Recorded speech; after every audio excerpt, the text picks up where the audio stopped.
Hello good morning नमस्कार दोस्तों, स्वागत है आपका आज के मुख्य समाचारों में। यहाँ आपको देखने को मिलेगी सुबह से शाम तक की ताज़ा खबरें ब्रेकिंग न्यूज़ अपडेट के रूप में। तो दोस्तों वीडियो शुरू करने से पहले आपसे एक छोटी सी रिक्वेस्ट है, अगर आपने हमारे यूट्यूब चैनल को सब्सक्राइब नहीं किया है तो सब्सक्राइब जरूर कीजिएगा।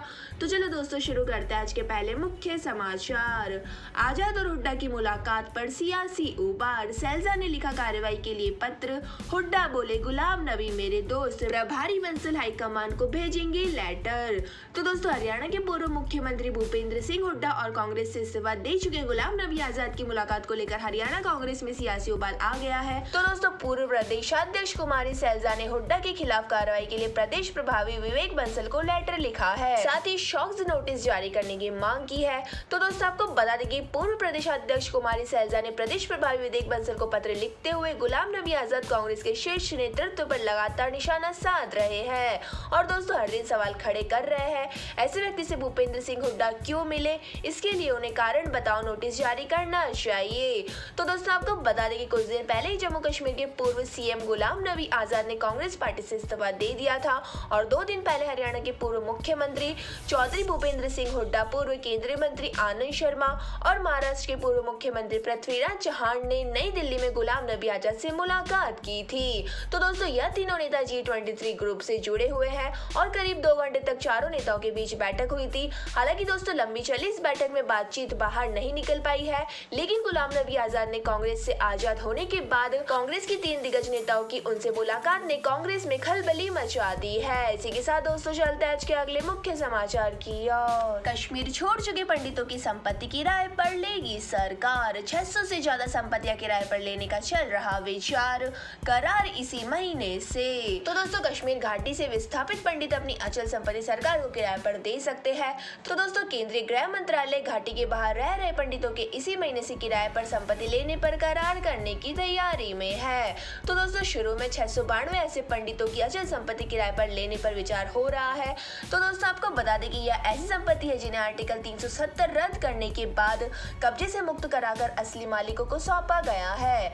वही दोस्तों आपको बता दें कि गृह मंत्रालय ने कहा है कि जम्मू और कश्मीर प्रवासी अचल संपत्ति अधिनियम 1997 के तहत जिलाधिकारी विस्थापितों की अचल संपत्ति के लीगल गार्जियन होते हैं और इस संपत्ति से विस्थापितों को कोई आर्थिक लाभ जैसे कि किराया, पट्टा आदि नहीं मिलता और दोस्तों संपत्ति का फायदा कब्जेधारी का होता रहा है। तो दोस्तों आपको जानकारी के लिए बता दें कि 5 अगस्त 2019 के बाद केंद्र सरकार ने विस्थापितों की अचल संपत्ति को कब्जे से मुक्त कराना शुरू किया और दोस्तों अब ऐसी 2414 कनाल यानी 302 एकड़ जमीन कब्जा मुक्त करा दी गई है और अब सरकार ने यह योजना बनाई कि विस्थापित कश्मीरी पंडित अपने मकान या जमीन को सरकार को किराए पर या पट्टे पर उपयोग के लिए दे सकते हैं, इससे उन्हें आर्थिक लाभ मिलेगा। इसी के साथ दोस्तों चलते हैं आज के अगले मुख्य समाचार की ओर। पंजाब में आप सरकार की मुश्किलें बढ़ी, गवर्नर से मिले कांग्रेसी, बॉर्डर एरिया में माइनिंग की NIA और शराब पॉलिसी की CBI जांच हो।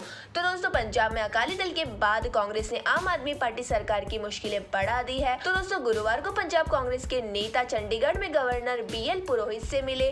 तो दोस्तों उन्होंने मांग की कि बॉर्डर एरिया में माइनिंग की जांच राष्ट्रीय जांच एजेंसी से कराई जाए। वहीं दोस्तों BSF और आर्मी ने इस पर गंभीर सवाल खड़े किए हैं। वहीं दोस्तों आपको बता दें कि पंजाब एक्साइज पॉलिसी भी दिल्ली जैसी ही है और गवर्नर से इसकी CBI जांच की मांग की गई है। वहीं दोस्तों बाजवा ने दावा किया है कि गवर्नर ने इसकी स्टडी करवाने का भरोसा दिया है। तो दोस्तों आपको बता दें कि CLP लीडर प्रताप सिंह बाजवा ने कहा है कि BSF ने संगीन आरोप लगाया है कि बॉर्डर एरिया में माइनिंग की वजह से खड्डे बन गए हैं और BSF ने यह भी कहा है कि सारी रात मशीनरी चलने और लाइटिंग की वजह से ड्रोन का पता नहीं चलता और इसके बाद SC ने बॉर्डर एरिया में माइनिंग पर बैन लगा दिए। तो दोस्तों हमने गवर्नर से मांग की है कि राष्ट्रीय जांच एजेंसी इसकी जांच करे और इनमें कौन से मंत्री, अफसर और नेता इन्वॉल्व है, माइनिंग करने वाले लोग कौन है, इसका पता किया जाए। वही कहीं यह इंटरनेशनल स्मगलर का नेक्सस तो नहीं है। तो दोस्तों आपको बता दें कि सुखबीर बादल ने कहा है कि दिल्ली और पंजाब एक्साइज पॉलिसी एक ही टीम ने बनाई है और पंजाब में पहले शराब के 100 होलसेलर होते थे, ठेके वाले अपनी चॉइस से सस्ती शराब खरीदते थे और अब सरकार ने सिर्फ 2 ही होलसेलर बनाए, उनके पास भी अलग अलग ब्रांड के हैं और दोस्तों होलसेलर के लिए 3 साल में लगातार 30 करोड़ का टर्नओवर की शर्त लगा पंजाब में लोकल कारोबारी बाहर निकाल दिए जो दिल्ली में होलसेलर है और पंजाब भी उनके पास यही काम कर रहा है। इसी के साथ दोस्तों चलते हैं आज के अगले मुख्य समाचार की ओर। बाढ़ के कारण 2000 महिलाओं ने छोड़ी काशी, गंगा के 1 इंच बढ़ने से छीनी 15,000 नाव चलाने वालों की रोजी रोटी, उधार लेकर पाल रहे परिवार। तो दोस्तों 31 दिन बीत चुके हैं और बनारस में गंगा अभी भी उफान पर है। वही दोस्तों घाटों पर नाव चलाने वाले 15,000 गंगा पुत्रों की बेचैनी हर सेकंड बढ़ती जा रही है। तो दोस्तों तंगी में आकर अब तक 2000 से ज्यादा मल्लाह परिवार के साथ पलायन कर चुके हैं।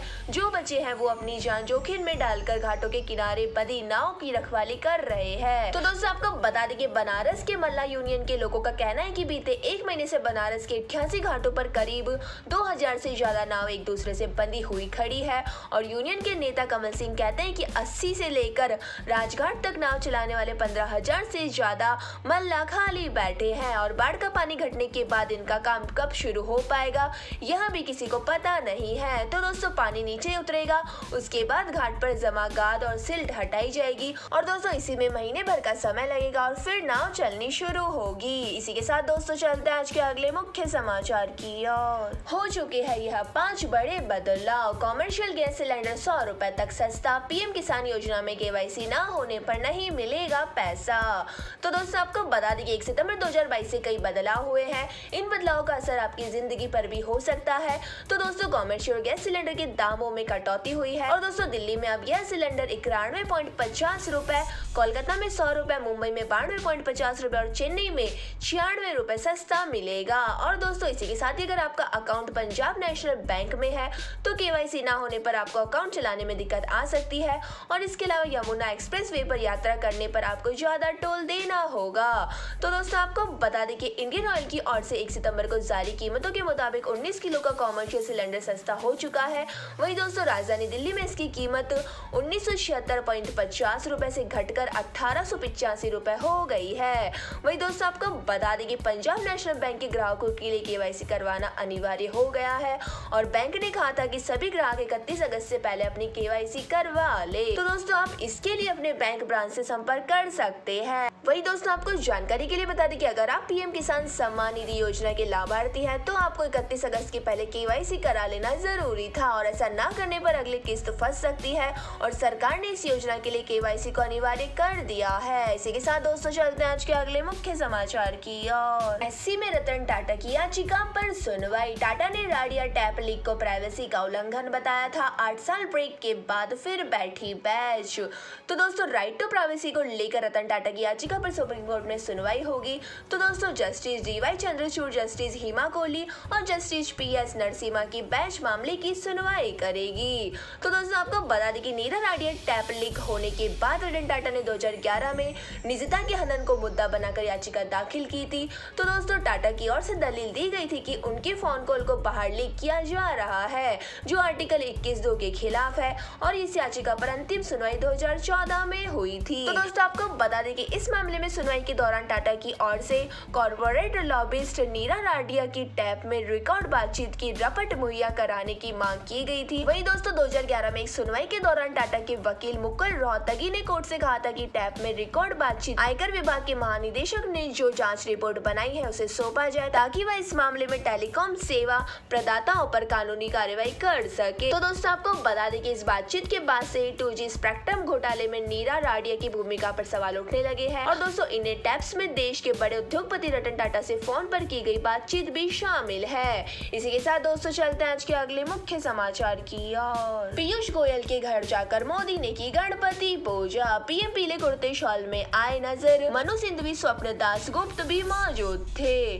तो दोस्तों गणेश चतुर्थी के मौके पर बुधवार को प्रधानमंत्री मोदी ने केंद्रीय मंत्री पीयूष गोयल के घर गणपति पूजन में शामिल हुए और उन्होंने आरती भी की। तो दोस्तों इस दौरान पीएम मोदी हल्के पीले रंग का कुर्ता पहने और कंधे पर शॉल डाले दिखे। तो दोस्तों इस पूजन में अभिषेक, मनु सिंघवी, स्वप्न दास गुप्त भी मौजूद रहे। तो दोस्तों आपको बता दें कि इससे पहले पीएम मोदी ने दिन में देशवासियों को गणेश चतुर्थी के मौके पर बधाइयां दी थी और दोस्तों पीएम ने गणपति पूजन की तस्वीर के साथ संस्कृत में श्लोक पोस्ट किया था। तो दोस्तों उन्होंने लिखा था कि गणेश चतुर्थी की शुभकामनाएं, भगवान गणेश का आशीर्वाद सदा आपके साथ बना रहे। इसी के साथ दोस्तों चलते हैं आज के अगले मुख्य समाचार की ओर। बाढ़ में सीएम योगी का रेड कारपेट वेलकम। टीआरसी नेता का तंज, यही है डबल इंजन वाली सोच। एनएसयूआई बोली पीड़ितों के साथ मजाक। तो दोस्तों सीएम योगी आदित्यनाथ बुधवार को बाढ़ का दौरा करने के लिए वाराणसी पहुंचे थे। तो दोस्तों यहाँ उन्होंने नाव से बाढ़ प्रभावित इलाकों का निरीक्षण किया और नाव से उतरने के बाद सीएम को 80 घाट तक पहुंचने के लिए प्रशासन ने रेड कारपेट बिछवाया था। तो दोस्तों कारपेट वेलकम को लेकर विपक्षी पार्टियां भाजपा सरकार को घेर रही है और रेड कारपेट करीब 50 फीट लंबा था। तो दोस्तों आपको बता दें कि तेलंगाना राष्ट्रीय समिति पार्टी ने social media convener Y Satish Reddy ने योगी के इस कदम को बाढ़ पीड़ितों के इलाकों में डूबती जनता के साथ मजाक बताया है और उन्होंने ट्वीट कर लिखा है कि बाढ़ निरीक्षण के लिए आए योगी सीएम का रेड कारपेट स्वागत, यही है डबल इंजन वाली सोच। तो दोस्तों आपको बता दें किसी के साथ ही सपा ने भी भाजपा सरकार पर निशाना साधा है और सपा ने कहा है कि रेड कारपेट प्लेटफॉर्म बनवाकर बाढ़ प्रभावित क्षेत्र का सीएम योगी निरीक्षण कर रहे हैं। यह बाढ़ प्रभावितों से मिलने और उन्हें राहत देने जा रहे हैं या फोटोबाजी और पर्यटन का प्रदर्शन किया जा रहा है। यह बाढ़ प्रभावितों का मजाक है। इसी के साथ दोस्तों चलते हैं आज के अगले मुख्य समाचार की ओर। आनंद शर्मा ने कांग्रेस के कार्यक्रम से किनारा किया। हिमाचल में मैनिफेस्टो प्रोग्राम में नहीं गए, कल गुलाम नबी से मिले थे, अटकलें शुरू। तो दोस्तों आपको बता दें कि गुलाम नबी आजाद के कांग्रेस छोड़ने के बाद एक और सीनियर लीडर आनंद शर्मा भी बगावती मूड में दिख रहे हैं। तो दोस्तों हिमाचल प्रदेश से आने वाले शर्मा ने बुधवार को पार्टी के मैनिफेस्टो प्रोग्राम से किनारा कर लिया। तो दोस्तों वह इस प्रोग्राम में शामिल नहीं हुए। तो दोस्तों आपको बता दें कि इससे पहले शर्मा ने 21 अगस्त को हिमाचल कांग्रेस की संचालक समिति के अध्यक्ष पद से इस्तीफा दे दिया था और हालांकि तब से उन्होंने कहा था कि वे विधानसभा चुनाव में पार्टी प्रत्याशियों के लिए वोट जरूर मांगेंगे। तो दोस्तों आपको बता दें कि 28 अगस्त को सीडब्ल्यूसी की बैठक में आनंद शर्मा ने कांग्रेस अध्यक्ष के चुनाव को लेकर सवाल उठाया था और उन्होंने कहा था कि ब्लॉक जिले राज्य स्तर पर चुनाव नहीं हो रहे हैं, ना तो अध्यक्ष पद के लिए वोटरों की संख्या बताई जा रही है। तो दोस्तों शर्मा के सवाल उठाने के बाद सोनिया गांधी ने कांग्रेस इलेक्शन कमेटी के चेयरमैन मधुसूदन मिस्त्री को इसे देखने के आदेश दिए थे। वहीं दोस्तों आनंद शर्मा कांग्रेस में बागी गुट G23 के सबसे मुखर सदस्यों में से एक है। वहीं दोस्तों शर्मा ने पहली बार G23 को कांग्रेस की आत्मा बताया था और 2020 से कांग्रेस हाईकमान के खिलाफ बागी रुख अपनाने वाले शर्मा की गिनती कभी गांधी परिवार की करीबी नेताओं में होती थी। तो दोस्तों यह थे हमारे आज के मुख्य समाचार। हमारी वीडियो को ज्यादा से ज्यादा लाइक करें, शेयर करें और हमें कमेंट करके जरूर बताइए कि आपको हमारी वीडियो कैसी लगती है। धन्यवाद। जय हिंद।